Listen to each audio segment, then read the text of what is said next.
एक तर आदरणीय अजितदादांचं काम हे किती मोठं होतं हे सर्वच महाराष्ट्रातल्या लोकांना त्या ठिकाणी माहीत आहे. पण ज्या भूमीने आणि ज्या लोकांनी त्यांना पाठबळ दिलं, मताधिक्य दिलं, त्या बारामतीकरांना तर दादांचा स्वभाव, त्यांचं कार्य, त्यांचं काम, त्यांचा संपर्क, काय पद्धतीने ते बारामतीकरांवर दादा प्रेम करायचे, या सगळ्या गोष्टी त्या ठिकाणी माहीत आहे. दुर्दैव असं की पोटनिवडणूक ही जी बारामतीमध्ये त्या ठिकाणी होत आहे, ते दादा गेल्यानंतर ती खरं तर इथं होत आहे. काकी उभ्या आहेत, इथं येऊन लोकांना भेटून चर्चा करून फक्त मी विनंती करत आहे की मतदान होत असताना 100% मतदान प्रत्येक गावातून हे अजितदादांच्या कार्याकडे बघून सुनेत्रा काकींना त्या ठिकाणी व्हावं, याच्यासाठी खरं तर येऊन लोकांशी मी संवाद साधत आहे. कारण का बारामतीकरांना तुम्ही आदेश देऊ शकत नाही, बारामतीकरांना तुम्ही विनंती करू शकता. कारण इथे असणारे लोक हे फार हुशार आहेत आणि पवार परिवारावर इथं असणाऱ्या लोकांचं प्रेम आहे. त्यामुळे इथे येऊन त्यांना मी विनंती केलेली आहे. खरं तर आज सकाळी कनेरीला जाऊन पवित्र हनुमान रायांचं त्या ठिकाणी दर्शन घेतलं आणि ते दर्शन झाल्यानंतर इथं काटेवाडीला येऊन लोकांशी संवाद त्या ठिकाणी साधलेला आहे. सर्व पक्षाचे लोक, पदाधिकारी खरं तर इथं आलेले आहेत. काल संध्याकाळी हा दौरा तिथं ठरला, पण हा प्रचार दौरा नसून लोकांचा संवादाचा कार्यक्रम आहे असं आपल्याला त्या ठिकाणी म्हणता येईल. आणि इथं लोकांशी संवाद साधून पुढच्या गावासाठी त्या ठिकाणी मी आता जात आहे. पूर्वी कसं पवार कुटुंबीय सर्व एकत्र यायचं आणि प्रचाराकरिता उतरायचं, तशा पद्धतीने हा प्रचार होणार आहे. खरं तर इथं येत असताना मी रोहित पवार म्हणून आणि अजितदादांचा पुतण्या म्हणून आणि दादांचा कार्यकर्ता म्हणून प्रचारामध्ये आलेलो आहे. पूर्वीच्या निवडणुका जर आपण बघितल्या तर लोकांना सुद्धा माहिती आहे आणि अख्ख्या महाराष्ट्राने त्या ठिकाणी बघितलेलं आहे. पवार साहेबांची निवडणूक असो, अजित काकांची असो, नाहीतर आत्यांची असो, प्रत्येक निवडणुकीला परिवार म्हणून आम्ही सर्वजण एकत्रित त्या ठिकाणी फिरत होतो. कुणी ड्राय भाग घ्यायचं, कुणी शहर घ्यायचं, कुणी इतर राहिलेला भाग त्या ठिकाणी घ्यायचं, लोकांशी बोलायचं, महिलांचे काही कार्यक्रम नाही तर भेटी काही लोक घ्यायचे. त्यामुळे ते जे वातावरण होतं, तो जो काळ होता, हा संयुक्तित पवार परिवारासाठी अतिशय महत्वाचा आणि चांगला काळ त्या ठिकाणी होता. पण नंतर ज्या गोष्टी झाल्या त्या झाल्या आणि आज दुर्दैव असं आहे की पोटनिवडणुकीमध्ये ते सुद्धा दादा गेल्यानंतर इथं निवडणुकीच्या प्रचारासाठी यावं लागतंय. हे खरं तर मनाला लागणारं, दुःख देणारं असलं तरी दादांकडे बघून या इलेक्शनमध्ये आजपर्यंत कोणालाच एवढी लीड मिळाली नाही, तेवढी लीड ही त्यांच्या पक्षाला इथून कशी मिळेल यासाठी प्रत्येक व्यक्ती आपापल्या लेवलला त्या ठिकाणी प्रयत्न करत आहे. आपण पाहिलंय की एकंदरीत आतापर्यंत भाजपला या ठिकाणी यश मिळालं नाही, परंतु आता भाजप मोठ्या म्हणजे अनेक नेत्यांना घेऊन या मतदान प्रक्रियेमध्ये येताना आपण पाहतोय. भाजप आल्याने राष्ट्रवादी सुनेत्राबाईंना फायदा होईल का तोटा होईल? तर बघा, आज जे कोणी लोक सुनित्रा काकींना मदत करण्यासाठी येत आहेत, त्यांच्या मनामध्ये काय हेतू हा वेगळा. पण आज बारामतीकरांनी त्या ठिकाणी ठरवलेलं आहे की आपल्याला अजितदादांनंतर सुनित्रा काकींच्या पाठीमागे या निवडणुकीमध्ये त्या ठिकाणी थांबायचं आहे. ठीक आहे, काही पक्ष दीर्घकालीन पुढचा विचार करून त्या ठिकाणी येत असले तरी तो त्यांचा त्यांचा विषय आहे. आणि बारामतीकरांना मग काही लोक जर दीर्घकालीन विचार करून इथं बारामतीमध्ये येत असतील आणि खास करून मोठे इतर पक्ष, तर बारामतीकरांना त्यांनी त्या ठिकाणी ओळखलं नाही असं आपल्याला म्हणावं लागेल. पण आज जो कोणी येईल त्याची खऱ्या अर्थाने मदत आपल्याला त्या ठिकाणी लागणार आहे. खरं तर आमची अपेक्षा होती की 22-23 जे कोणी लोक विरोधात त्या ठिकाणी उभे आहेत त्यांचे फॉर्म राहायला नको पाहिजे होते. सामान्य लोकांनी, प्रामाणिक कार्यकर्ते आणि प्रामाणिक अजितदादांच्या पदाधिकाऱ्यांनी खूप मनापासून प्रयत्न करून 60 वरनं आकडा तो 22-23 वर आणला. पण याच्यामध्ये बघत असताना एक नाव म्हणजे करुणाताई मुंडेंचं नाव जर मी बघितलं तर खरं तर एखाद्या भाजप पक्षाच्या मोठ्या नेत्यांनी जर त्यांना सांगितलं असतं तर त्यांनी तो फॉर्म ठेवला नसता. कारण त्याचं मुख्य कारण सांगतो की जेव्हा महाविकास आघाडी सरकार गेलं आणि आम्ही सर्वजण विरोधात होतो. दादा विरोधी पक्ष नेते त्याच्यामध्ये होते आणि दादा विरोधी पक्ष नेते व्हावेत यासाठी सर्व आमदारांनी सह्या दिल्या होत्या. त्यात आम्ही सुद्धा होतो. आणि मग त्यावेळेस धनंजय मुंडे हे दादांच्या मार्गदर्शनाखाली भाजपच्या विरोधात म्हणजे त्या सत्तेच्या विरोधात त्या ठिकाणी बरंच काही बोलत होते. आणि ते बोलत असताना अधिवेशन चालू होतं तेव्हा भाजपच्या एका प्रमुख नेत्यांनी करुणा मुंडेंना अधिवेशनात आमंत्रित केलं आणि त्या तिथं आल्या. त्यांनी प्रेस कॉन्फरन्स त्या ठिकाणी घेतली, पत्रकारांशी बोलल्या आणि दुसऱ्या दिवसापासून धनंजय मुंडे बोलणं बंद केलं. मग कुठं ना कुठं तरी करुणा मुंडेंना काही नेत्यांनी जर सांगितलं असतं त्यांनी तो फॉर्म ठेवला नसता. पण कोणाचाही फॉर्म आज राहिला तरी लोक फार हुशार आहेत. मला असं वाटतं की जे बाहेरून लोकांनी मतदान उमेदवारी इथं केलेली आहे त्यांना एक सुद्धा मतदान बारामतीतून त्या ठिकाणी मिळणार नाही. आणि जे कोणी इतर लोक बारामतीचे असतील स्वतःचं मतदान सोडलं तरी दुसरं कुठलं एक सुद्धा मतदान त्यांच्या परिवाराचं सुद्धा त्यांना त्या ठिकाणी मिळणार नाही. बारामतीकरांना उत्सुकता आहे ते पवार साहेबांची. पवार साहेब प्रचारामध्ये उतरणार आहेत का आणि पवार साहेब बारामतीत सभा घेणार आहेत? ते एक गोष्ट आपण सर्वांनी समजून घ्यावी. तसं बघितलं तर 22-23 उमेदवार असले तरी सुनेत्रा काकी ह्या निवडून आल्यात हे आपल्या सगळ्यांना मनामध्ये त्या ठिकाणी माहित आहे. फक्त आपण जेव्हा प्रचारामध्ये फिरतो तेव्हा दादांचा आदर जो आपल्या मनामध्ये आहे दादांकडे बघून आपण एक कर्तव्य म्हणून इथं फिरत असतो. पवार साहेब हे फार मोठे नेते, देशाचे नेते. पवार साहेबांनी दोन गोष्टी फार महत्वाच्या इथं केलेल्या आहेत.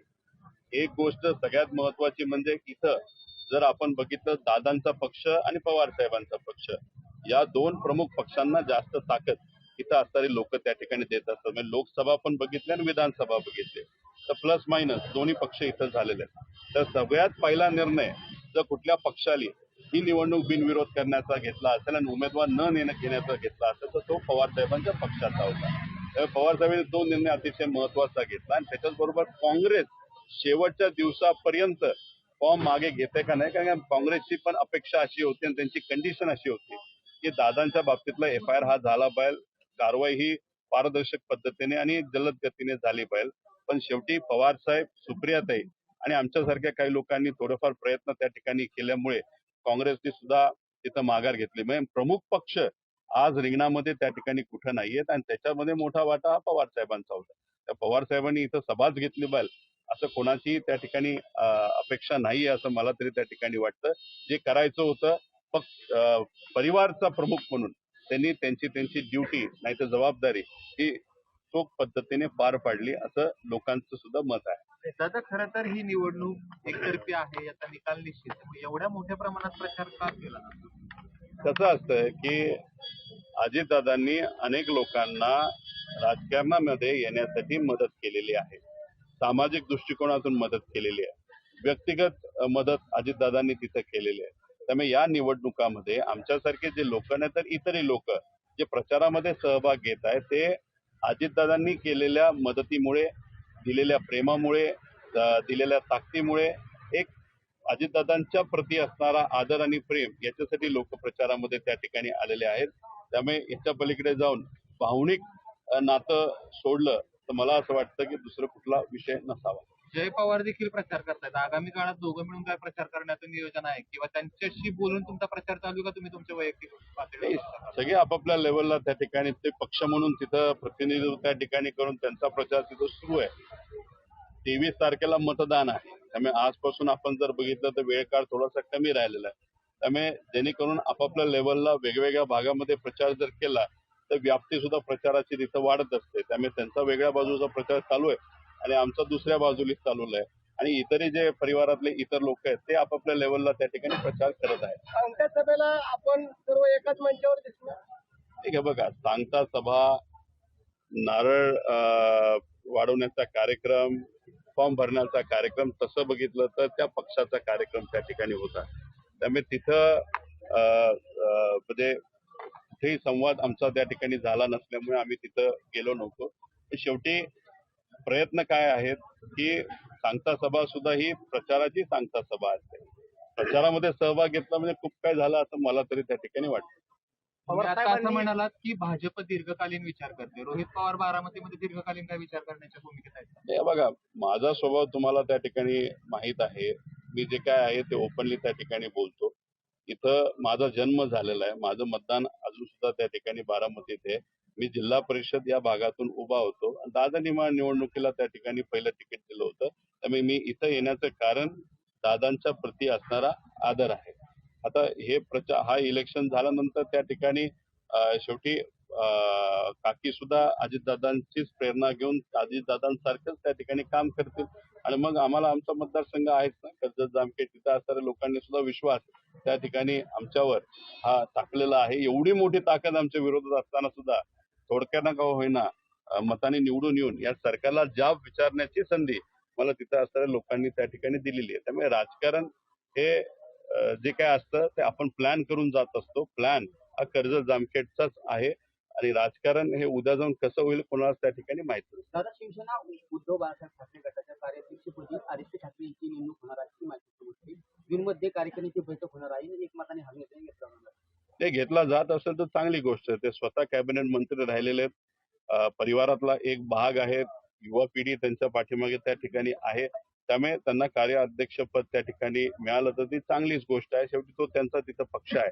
माझं एवढंच म्हणणं आहे की सर्व विरोधात असणारे जे कोणी नेते आहेत, कार्यकर्ते आहेत, नाही तर पुढच्या पिढीतले जे कोणी आमदार नाहीतर इतरही सर्व लोक आहेत, त्यांनी एकत्रित येऊन सामान्य लोकांचे प्रश्न जरा आक्रमक पद्धतीने मांडण्याची हीच ती खरी वेळ आहे असं मला तरी तिथं वाटतं. कारण बेरोजगारीचा प्रश्न, शेतकऱ्यांचा प्रश्न, आता या पावसाळ्यामध्ये पाऊस कमी होण्याची शक्यता आहे. त्यामुळे आपण दुष्काळाला समोर जाणार आहोत.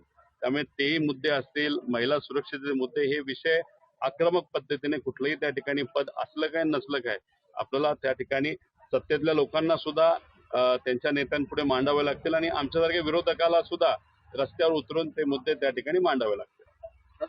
अचलपूरमध्ये लैंगिक अत्याचार झाला आहे, कसं फक्त याच्याकडे अमरावती? नाही बघा, लैंगिक अत्याचार, महिलेवर कुठेही अत्याचार जर होत असेल, सामान्य लोकांवर अत्याचार होत असेल, ती चुकीचीच गोष्ट आहे. कुठे ना कुठे तुम्हाला आक्रमक पद्धतीने कारवाई त्या ठिकाणी करावी लागेल आणि ती आक्रमक पद्धतीने कारवाई जर सरकारकडनं झाली तर ह्या सगळ्या गोष्टी त्या ठिकाणी तिथं होणार नाही असं माझं तरी त्या ठिकाणी मत आहे. आता खरात प्रकरणाच्या बाबतीत तुम्ही जर बघितलं असेल तर ते उचललं खरं, आणलं खरं, SIT झाली खरं, पण हळूहळू त्याच्या बाबतीतली चर्चा सुद्धा कुठं ना कुठंतरी सरकारमध्ये असणाऱ्या यंत्रणेच्या माध्यमातून कमी केली जाते असं आमच्या सगळ्यांचं त्या ठिकाणी मत आहे. त्यामुळे खरात प्रकरणाला हलक्यात घेऊन तिथं चालणार नाही. अनेक काही पुरावे आहेत, महत्वाची गोष्टी आहेत, त्याच्या खोलामध्ये जाणं पण तितकंच महत्वाचं आहे. त्यांना ताब्यात घेऊन तुम्ही विचारा कोण कुठला नेता तिथं आला होता, कुठल्या प्रकारची पूजा त्या ठिकाणी झाली होती आणि मग त्या पूजेच्या मागचा हेतू सुद्धा काय तिथं होता.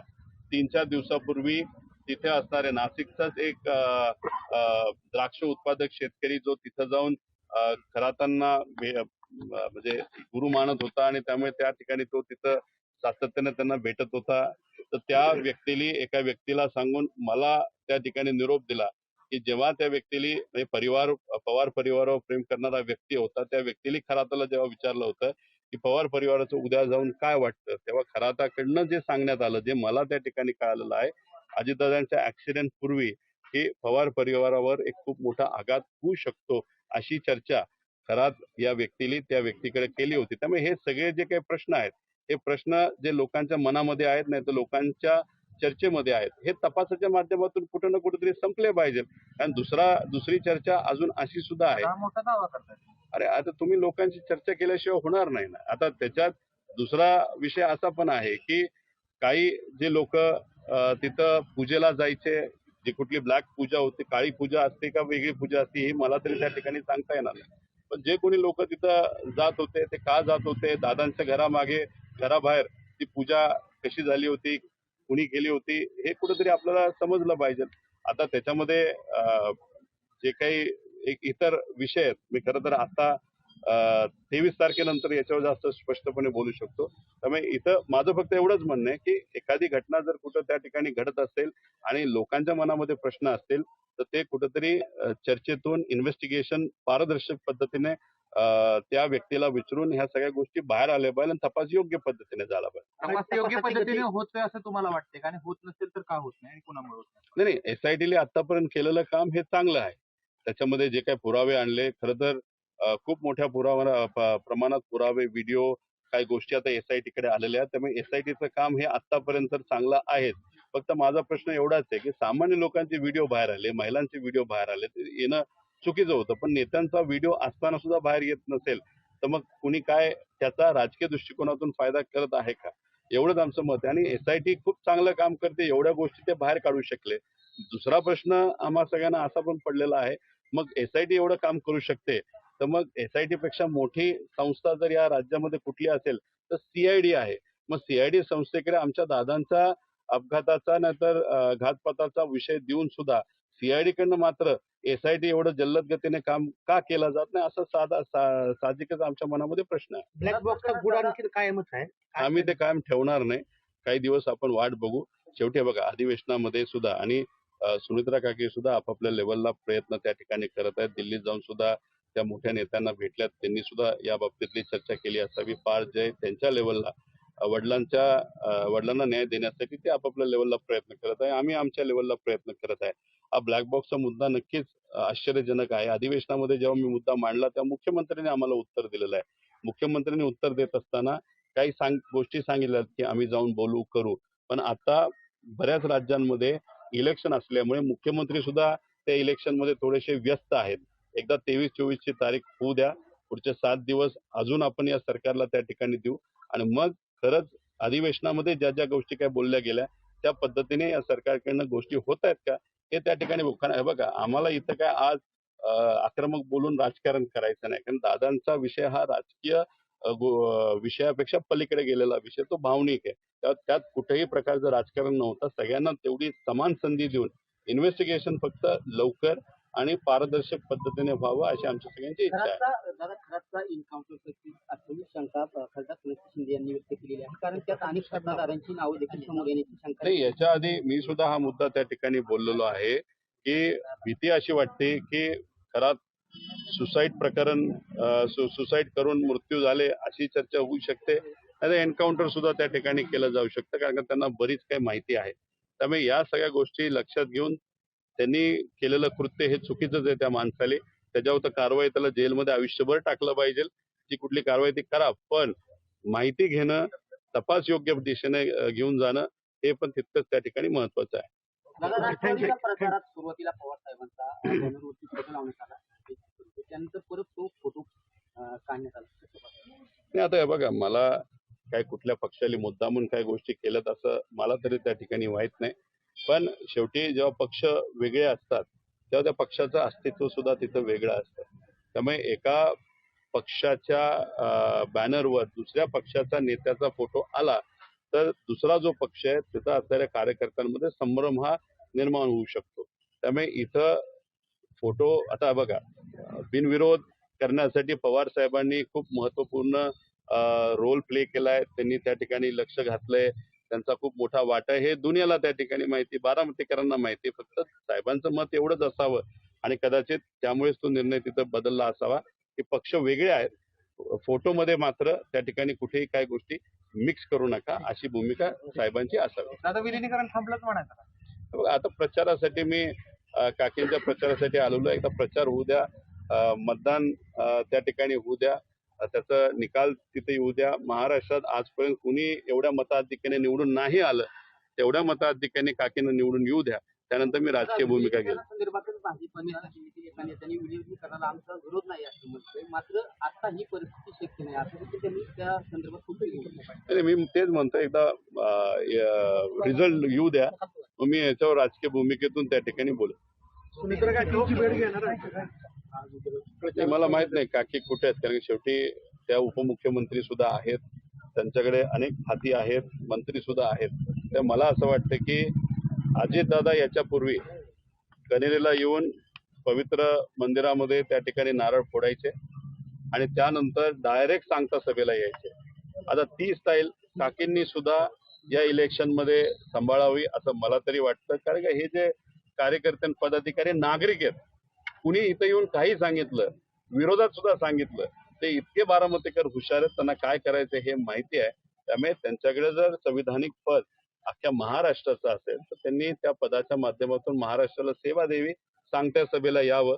बाकी सगळी काळजी इथे असणारे कार्यकर्ते, आमच्यासारखे दादांवर प्रेम असणारे कार्यकर्ते आणि परिवारातले लोक हे नक्कीच ती जबाबदारी सांभाळतील असं मला तरी मला वाटतं. निवडणुकीची मतदानाची औपचारिकता बाकी वाटते किती लिहिण्याचा असेल असं आपल्याला हे जे कोणी 22-23 लोक उभे राहिलेले आहेत बारामतीचे उभे आहेत त्यांना प्रत्येकाला एखाद दुसरं मत मिळालं तर काय वेगळं वावगं ठरू नका आणि बाहेरून आलेले लोक आहेत त्यांना शून्य सुद्धा मतदान झालं तरी वावगं ठरू नका.